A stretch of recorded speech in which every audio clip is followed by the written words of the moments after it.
Ndewonu ụmụnne m ndị Igbo ndị ọma njem ọnụ, ekelekwa m unu. Ebe m si ewetara unu ozi a bụ n'ụlọ ozi ndị sim.si ha asịrị FM.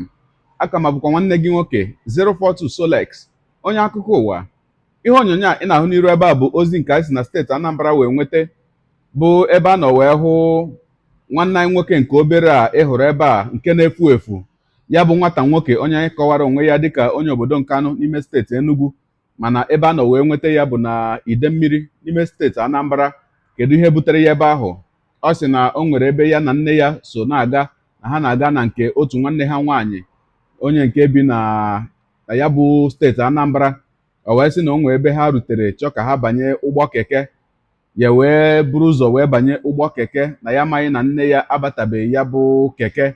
Ya buru ụzọ banye, ozugbo ya na-abanye, onye na-anya keke anyapụ, ewee buru ya bịa ebe a nọ wee nweta ya na Idemmiri n'ime steeti Anambra.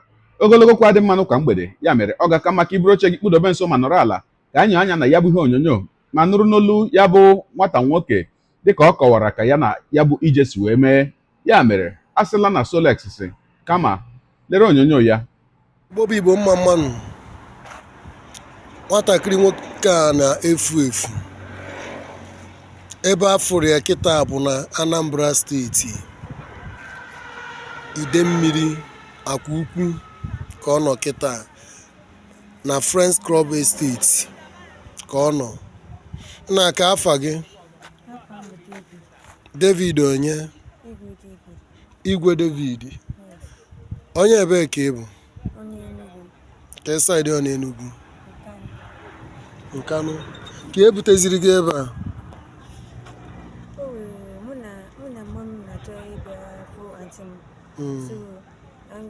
Anyị si Enugu maka nwanne dadi m, ọ na-anya keke.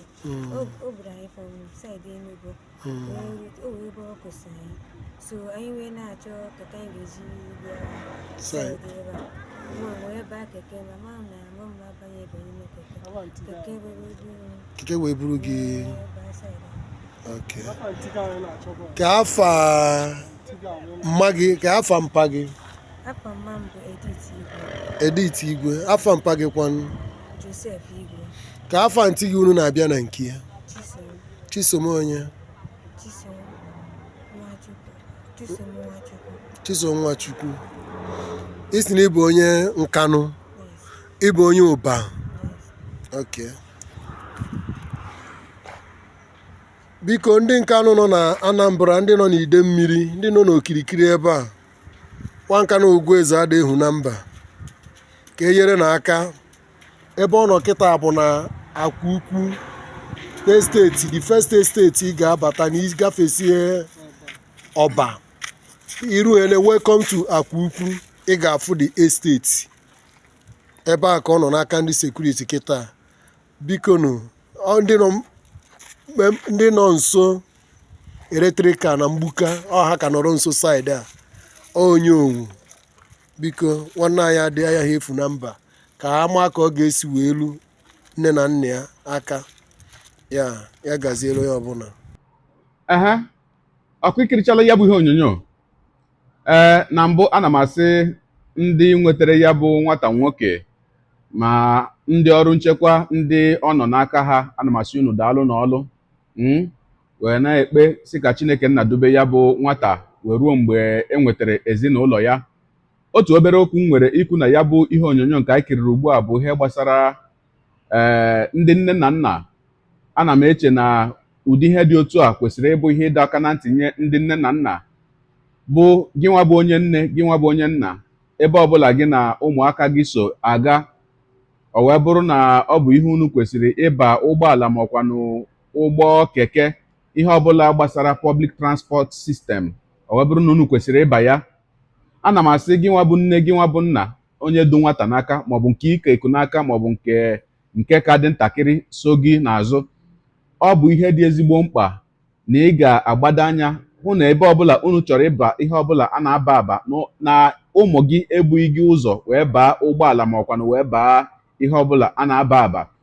Mgbe ọbụla unu na-aba ihe a na-aba aba, gbalịa hụ na ịkpọ nwa gị n'aka wee na-abanye ya bụkwana na ịbanyela eburu gị pụọ hapụ ụmụaka gị, ma ọkwanụ na nwa gị buru gị ụzọ banye eburu nwa gị pụọ hapụ gị. Amaghị m ma onye nyara ụgbọ keke nke buru nwata nwoke a anyị hụrụ ebe a ugbu a, amaghị m ka ọ bụ ihe ọjọọ n'uche ka ọ bụ nnọọ ihe dapụtara adapụta, mana unu mana o doro m ewu ma ọkụkọ anya na ndị a na-agagharị ugbu a na-achọ ụmụaka ha ga-atọ, ha hụ ụdị ohere dị otu a, ha agaghị egbu oge tupu ha eburu ya bụ nwata wee gawa mewe ihe sọrọ ha. Wee na-asị na ana m eche na ọ bụ ihe dị ezigbo mkpa, ihe ọbụla iji n'aka ma gị na ụmụaka gị so eme njem, o nweghị ihe ọbụla iji n'aka karịrị ichekwa ụmụaka gị ahụ wee hụ na o nweghị ka ha si wee hapụ gị otu ụkwụ, ma ọkwanụ ka i si wee hapụ ha otu ụkwụ. Ọ dị mma ka njedebegodi ebe a. Gị onye ụwa, onye na-egere akụkọ ụwa m, ịmara nletu anyị si eme ya, deere ebumnuche gị etu isi wee hụ ya bụ ihe nke i kiriri ugbu a na ngalaba okwu, ka anyị mara uche gị, n'ihi na uche onye adịghị ya njọ. Daalụkwa gị na-eso eburu anyị esonye, ekelekwa gị onye asị gị jide ka iji, onye asị ya jide ka o ji, ịmara na nke o ji kacha mma. Ekpere m bụ na Chineke nna ga na-anọnyere gị ọpụ gị na mbata gị, na-etinyere gị aka n'ezi ihe niile nke ị na-eme. Gị taa bụkwanụ mbụ ị na-ahụ ihe onyonyo anyị, a sị gị nnọọ. Onye gị na ya ka nọkwa bụ 042 Solex, onye akụkọ ụwa n'iru akwụkwọ efere mba ụwa. Ya mere ọ bụrụ na ka mmere dị gị mma n'obi nwanne, biko ọ bụ na Facebook ọ na Instagram ka na-ahụ ihe onyonyo apịara m folo, ọ bụ na YouTube ka ị na-ekiri ya bụ ihe onyonyo pịara m sọskraịb ya na mgbịrịgba anya n'akụkụ ka ime ike na-enweta ihe onyonyo ndị ọzọ m ga na-ewetara gị n'ọdịnihu. Ọ bụ na Twitter ka ị hụrụ ya bụ ihe onyonyo pịara m folo, ọ bụ na TikTok itikere m folo ma atọ ọkụma. Igbo ndị ọma njem ọnụ, Igbo mụrụ nze m ọzọ, ekelekwa m unu wee na-asị na ọ ga na-adịrị unu niile mma o. Ise ngwanụ tụsawara m ihe onyonyo a na-atụsara m ya bụ ihe onyonyo na-apịrị maka na share button ka ya bụ ozi rukwuru ezinụlọ nwata nwoke a anyị hụrụ ebe a, ka ha mara nke na-eme ma mara ebe na otu ha ga-esi eje akpọrọ nwa ha. Ya mara gị mma onye nke m, udo dịrị unu.